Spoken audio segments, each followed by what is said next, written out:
McCuistion for over 28 years, talking about things that matter with people who care. Production of McCuistion is made possible in part by individual viewers, supporters of the Foundation for Responsible Television, the Hatton W. Sumners Foundation, helping to educate the public about the fundamental principles of their democracy and thus be in a position to help formulate public policy. Moss Adams LLP, certified public accountants and consultants, providing industry-smart tax, assurance, and consulting solutions to help businesses and their owners succeed since 1913. The University of Texas at Dallas, creating the future.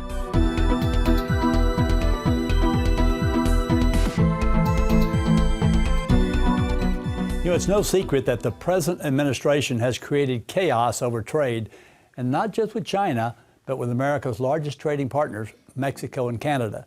The acrimony among our country and our closest neighbors continues. On this program, we're going to discuss the pros and cons of free trade and NAFTA, where the discussions presently stand, and what may be the end result. That result may come about prior to the airing of this program, and you should use this program to put the results into perspective.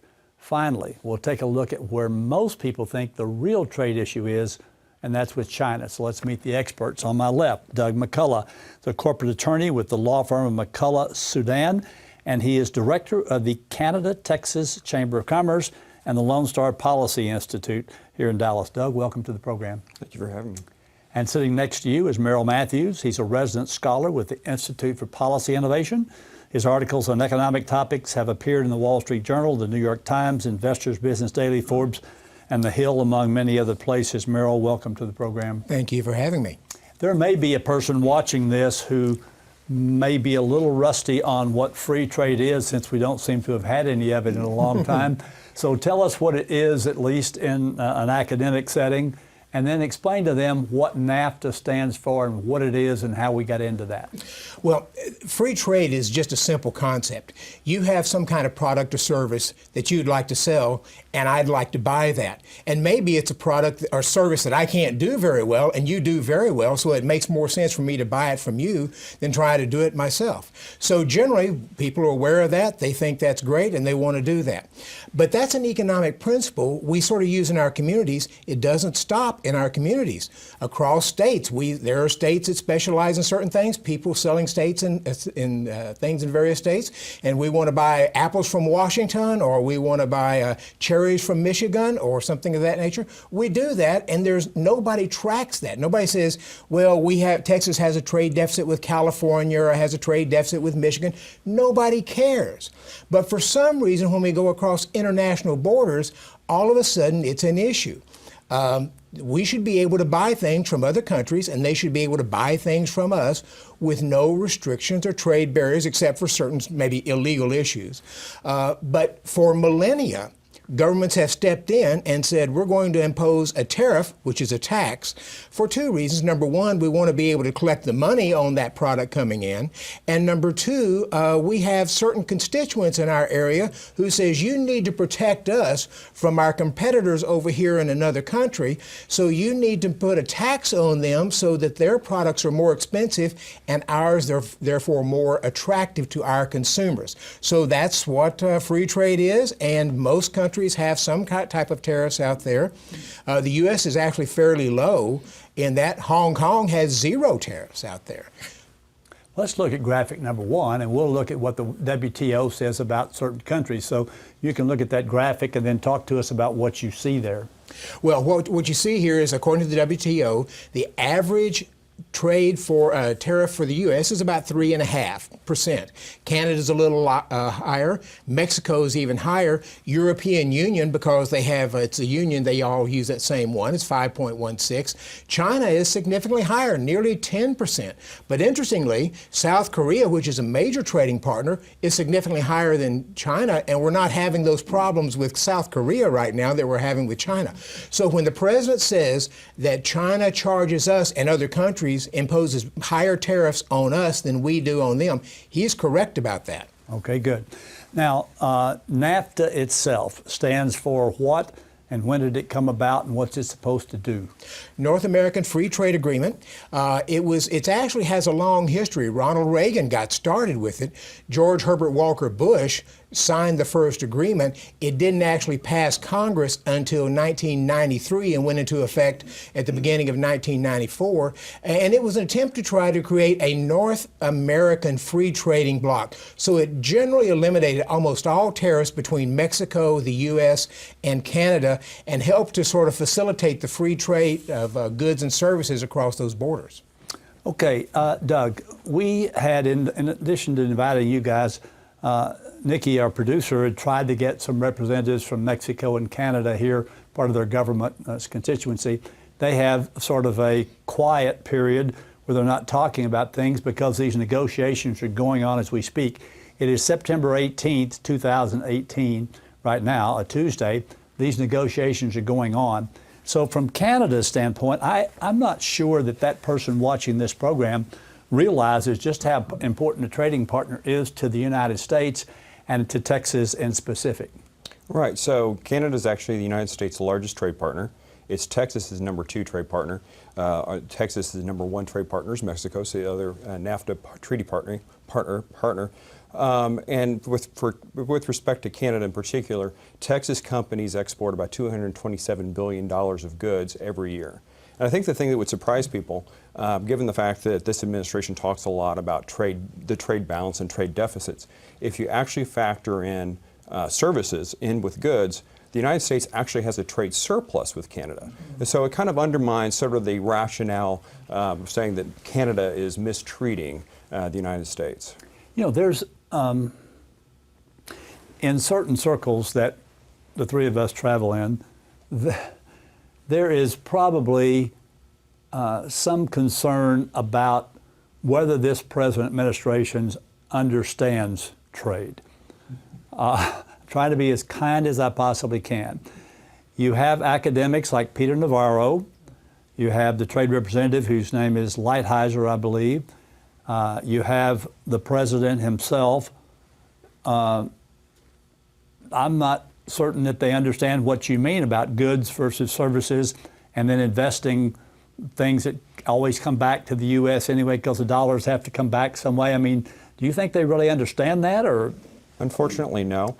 You know, I think that the problem is, from an economic standpoint, is I happen to believe that the president views trade as a zero-sum game. And trade's not like that. It's a win-win situation. If I sell a product to you, you pay me for that product, and we both get what we want out of that. I've sold the product, and you've paid me.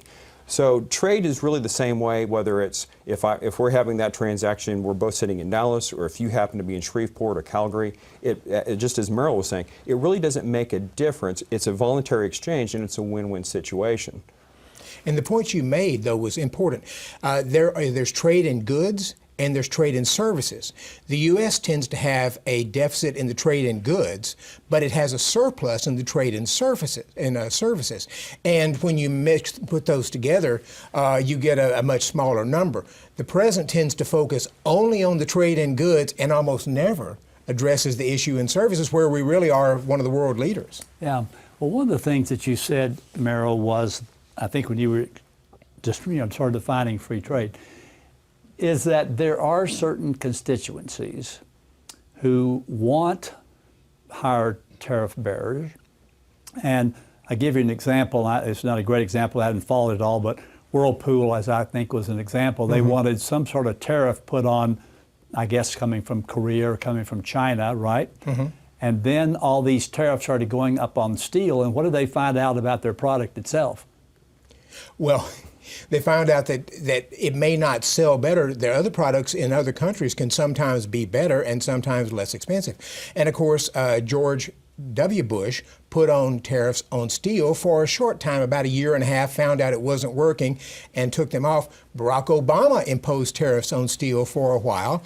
And one of the things that we saw happen when he did that is it's not just that U.S. consumers pay more for steel when the president puts tariffs on a product. So when presidents impose a tariff, we as consumers actually pay more for that. We're the ones that get hit with the tax, not the other country. But the companies that are being protected affected, they then immediately start raising their prices. So if you're buying the foreign steel, you're paying more. But if you're buying the domestic-made steel, you're paying more too, because they're raising their prices just under the tariff price. And right, and then Whirlpool had to buy domestic steel, which was more expensive. Now they're less competitive than they were to start with. Hello. Now the CEO says, maybe I was wrong. Who knows? Well, you made a good point there, and that is, I think most people don't remember this, but in 2008, Hillary Clinton and Barack Obama both blamed trade for the loss of manufacturing jobs, and they wanted to renegotiate NAFTA. So everybody who thinks that the present administration is the one who wanted to do this, well, President Trump ran on that as one of his campaign promises. And he made Canada mad pretty quickly at some meetings that were held earlier this year, as I recall. But there are issues between the U.S. and Canada specifically. What are they that might be getting in the way of renegotiating the whole treaty versus just a separate agreement between the U.S. and Mexico? Well, in terms of this particular agreement, renegotiating NAFTA, or as the president's now referring to it, a USMC or a U.S.-Mexico-Canada agreement, I think that there's maybe a half a dozen issues that are remaining that are sticking points with Canada, but really it comes down to, I think, two. One is the treatment of dairy products, and the other is a international dispute settlement provision. Let me talk briefly about dairy. So the president, even today, in a press conference, made a reference to Canada's 300% tariff on U.S. dairy products and said it has to come to an end. Well, that's not the whole story. So Canada has something called the Supply Management Program for dairy and agricultural products. And so the way it works is it's actually a quota system, and U.S. imports can come in up to a certain quota, and they come in at 7.4%. And it's after that quota that this very high tariff comes in at 270%.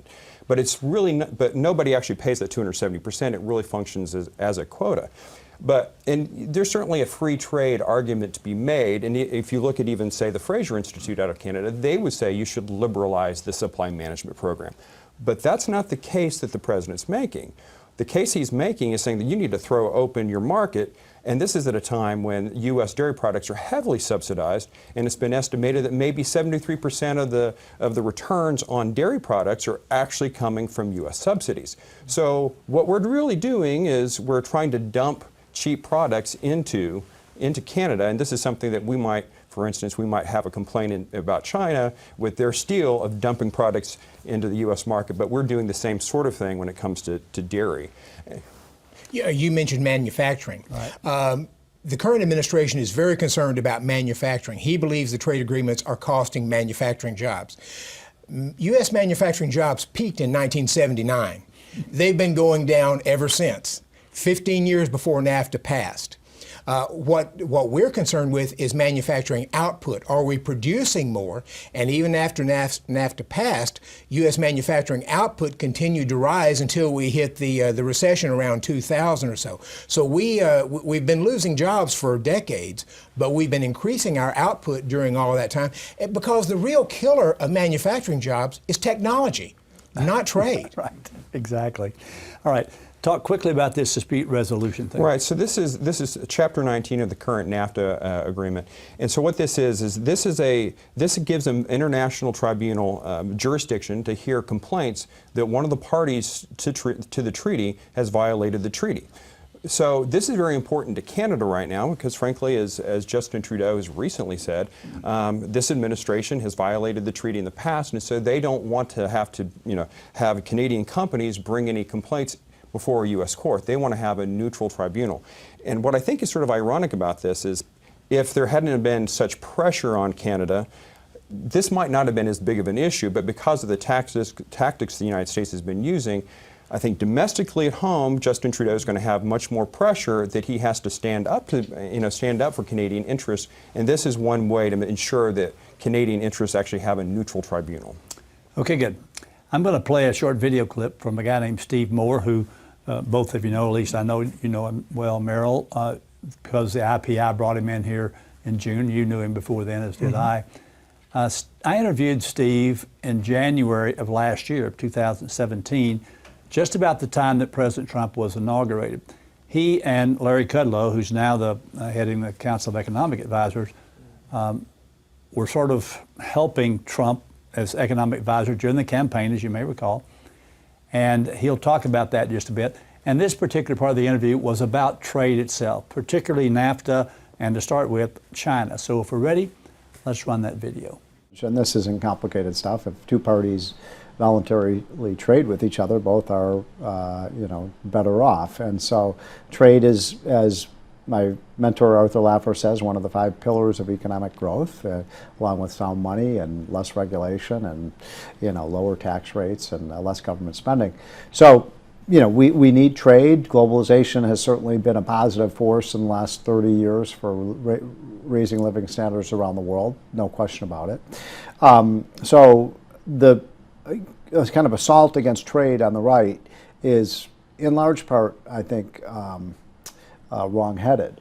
But, I think it's interesting. When I first met Donald Trump, when he asked me to be an economic advisor, I said, well, I'm free trade and you're not, and you're more of a protectionist. Are you sure you want me to work for you? And he said, look, we can, number one, he said, I'm not a protectionist. I'm just for fairer trade. I want to make sure these deals are in the interest of the American worker. And, the second thing he said, well, we can agree to disagree on that. Now, I believe that Donald Trump makes sense in some ways on trade. I believe that he's right in part in terms of his attitude towards China. I mean, China is cheating, they're stealing, they're taking away our technology without paying for it. And, we are more and more, as you know, we're a country that what we produce is intellectual property. And if that's stolen and not paid for, then it makes it, a good example is it costs, sometimes $1 billion or $2 billion to produce a new drug. If the Chinese just steal the drug or vaccine, who's going to pay for it? So I like the idea of having a tougher negotiator with China. I believe, Dennis, that China needs the United States more than we need them. Their economy can't grow without access to American markets, and we should use that leverage and get them to cooperate more and to open up their markets to us. Something closer to home here is NAFTA. One of the things that Trump said during the campaign is that he was going to either tear up NAFTA or redo NAFTA. What do you see about that? I think he's wrong on that. I think NAFTA has been a success. I think it's been a very big positive for Mexico. I think it's been a positive, like nobody has a problem with U.S. having an open trade border with Canada, right? I think that it would be a mistake to renegotiate NAFTA. NAFTA was one of the big victories for the free enterprise movement. And I would also make the case to Donald Trump that, NAFTA was as much about national security as it was about economics. And what I mean by that is, we always talk about, the security threats in the Far East or the Middle East or, what's happening in, Korea or, Russia. But I've always maintained the biggest security issue for the United States is making sure that our southern neighbor, Mexico, is stable and an ally of ours and economically healthy. The last thing we want from a security standpoint is for Mexico to go the direction of Venezuela or Cuba. And so I think that this has been a good thing. We want a strong and healthy and vibrant Mexico. And I think they are, Mexico is, they've had some problems the last year or two, but for the last 15 years, they've made some real economic progress, and that's a good thing for America. Okay, so let's talk about China. Something happened just yesterday, Merrill. What was it? Well, the president imposed $200 billion more of tariffs, raising tariffs on 10% on a lot of Chinese products and services. That will go into effect soon. Doesn't go into effect immediately, but in a week or so. And that will mean that people have to pay more for those products that they're buying. And then he says that if China doesn't come to the table and begin to negotiate seriously, and one of his big sticking points, Steve mentioned it, was the intellectual property, what we call tech transfer, China stealing our technology, stealing our intellectual property, counterfeits and other things of that nature. That is a big sticking point in this. And the president wants them to make some adjustments in that and some changes. They've been a little reluctant to do that. So he wants to get them to the table on that. And if they don't do that, by the end of the year, he'll impose another $200 billion in tariffs. That will essentially put tariffs on everything that we buy from China. So he's also talking about raising the tariff from 10%, which is the imposition now, to 25%. 25%, right. At the end of the year, which is huge. But as you say, that's a tax on us, right. Is it not? Right. We're the ones who pay the taxes. There was a tweet yesterday from the president saying, I'm going to impose these, going to be a lot of new money in the U.S. coffers. Right. Well, that's money coming from Americans. It's a tax increase on Americans. One of the things, and I talked to Steve Moore about it when he was here for your group about 90 days ago, is a conversation that he had with me and with your audience there about President Trump being the big negotiator and all that. There's some question as to whether all of this stuff is just a gambit, Doug, to try to make sure that we get lower tariffs all around and all that. How do you feel about that? Well, I don't believe it. So I think that if you look at his position on trade, it hasn't changed in about 30 years. So in 1990, Playboy interviewed him, and he was asked a question. You got Playboy just to read the article. Am I right about this? Sure. Okay, good. So in 1990, when Playboy asked him, what would be the first thing you would do if you were elected president? And he said, the first thing I would do is I would slap tariffs on German and Japanese automobiles. So he's been consistent on this for this entire time. And then also recently, the EU offered zero tariffs for automobiles for the U.S. and EU, and he said that wasn't good enough. So I don't think I don't think you can improve on that. It's kind of hard to improve upon that, for darn sure. Well, Merrill, talk to us about this issue of dumping. First of all, tell that viewer what dumping is and how specifically that relates to, let's just say, China, in particular with two products, steel and aluminum. Well, China subsidizes, the government subsidizes a lot of companies, both directly and indirectly in ways that sometimes hard to find out. And that allows the companies to be able to lower their prices and sell the products at cheaper. Steel has been, China decided they wanted to be the world's leader in steel, so they've manufactured a lot of steel. Not only were they getting subsidies, but by creating so much steel, they depressed the price because the supply was so high. And that's one of the areas that we decided, the present administration decided they wanted to push back on. So governments subsidize industries in a lot of ways. We do that as well. When Foxconn came to Wisconsin here recently, they got, $3 billion, I think, in tax breaks for this. Is that a subsidy? Arguably it is. So we do some of that. Other countries do it as well. But what you'd like to do is sort of get rid of those subsidies and let everybody compete on a level playing field with zero tariffs. It's a big goal, but I'd like to see us get there. Well, we have something in China, Doug, that we call SOEs, state-owned enterprises, which are the big companies are typically owned all or partially by the government. That's one way to make sure that it's subsidized. But you mentioned something about the dairy thing a few minutes ago, and I don't think that the average person watching this program understands what we do for dairy in terms of subsidy. Can you explain that in 30 seconds or 45 seconds? Well, I'm not an expert on dairy, particularly living here in Texas, but like I said, about 73% of the proceeds that are earned by a dairy farmer has been estimated come from U.S. subsidies. So by having so much U.S. subsidy, if we were to sell on an unlimited basis into Canada, it would sort of drown out their dairy farmers. So that's their perspective. Now, I should also throw in that the U.S. actually has a trade surplus on dairy, despite the fact that there's this quota. Got it. So what should we do about China? Well, everybody hopes the best case scenario is the president is just really rattling sabers and he wants to try to get to an agreement fairly quickly. I don't know whether we will get there or not. China has dug in. There may be some back channel negotiations going on. But what's happening now is companies are beginning to say if we can't get our products through here or if they won't take ours and buy ours in China, we need to start looking for other markets and other places to produce our things and to sell our products. So you start, right now we sort of assume, because this is where the market is, that it's the most efficient way that it would work. But you have companies starting to look for other ways to get around that. And so maybe it's more efficient, maybe it doesn't. We may have minimal impact from this, but the concern is it could be a major impact on the global economy. Well, we've had the Smoot-Hawley Tariff Act about 1931 under a Republican president, by the way. So that didn't work out too well with the Great Depression. We just have a few seconds left, Doug, but as a lawyer, it seems to me with the World Trade Organization, there's some mechanisms there, aren't there, to deal with apparently unfair trade stuff as opposed to just using a wrecking crew, a wrecking ball like we're using now? Right, and I think that's one of my concerns is you have the WTO, and the track record of the U.S. is very successful when it's bringing a claim. It loses a lot when claims are brought against it. But there's mechanisms like this, and you mentioned intellectual property. So we have things like CFIUS that would restrict foreign acquisitions of sensitive technology. We have export controls that would restrict the export of sensitive technologies. And I think it's important that we start to have a full toolbox and that we don't always try to go back to tariffs to address every concern that we have.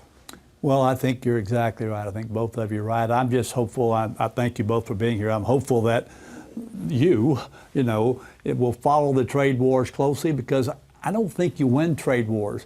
By definition, trade is voluntary, as Meryl said earlier. If I think I want something, you want to buy it, great. Neither party would trade if it didn't think it was getting fair value. Check McCuistionTV.com for other programs on economic issues. Follow this continuing issue, as it will most definitely affect your pocketbook negatively, and continue to invite us in to talk about things that matter with people who care. A DVD of this program is available for $20 plus $5 postage and handling, and in Texas, applicable tax. For more information, call 214-750-5157 or email Nikki N at nikkimcquistion.com. Visit our website at www.mcquistiontv.com. You can also follow us on Twitter at www.twitter.com/McQuistionTV or download McQuistion TV video podcast on iTunes.